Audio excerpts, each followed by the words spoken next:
জানেন কি, ঢাকার একটি ক্যাফেতে খেতে খেতে পড়া যাবে বই। বইপ্রেমীদের জন্য নতুন এ উদ্যোগ নিয়েছে ক্রাউন প্লাজা ঢাকা গুলশান। হোটেলের দ্য ডেইলি লবি ক্যাফেতে চালু হয়েছে ফ্লোর অর্থাৎ ফর লাভ অব রিডিং নামের একটি বিশেষ পাঠ পরিসর। এখানে নেতৃত্ব, কথা সাহিত্য, সমকালীন বাংলাদেশের সাহিত্য সহ 7টি বিভাগে রাখা হয়েছে বাছাই করা বই। অতিথিরা ক্যাফেতে বসেই পছন্দের বই পড়তে পারবেন।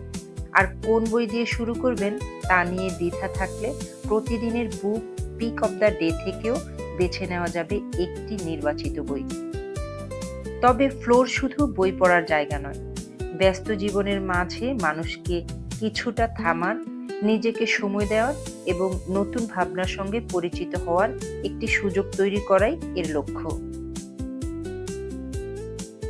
ডিজিটাল পর্দায় ক্রমেই যখন আমাদের সময় বেশি কাটছে, তখন বই হাতে নিয়ে পড়ার সহজ আনন্দে মানুষকে ফিরিয়ে আনতে চায় এই উদ্যোগ।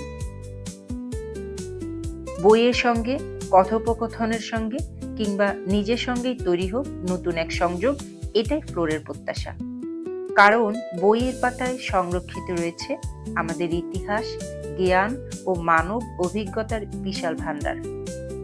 তাই বই থেকে দূরে সরে যাওয়া মানে আমাদের বুদ্ধিবৃত্তিক ঐতিহ্যের একটি গুরুত্বপূর্ণ অংশ থেকেও দূরে সরে যাওয়া।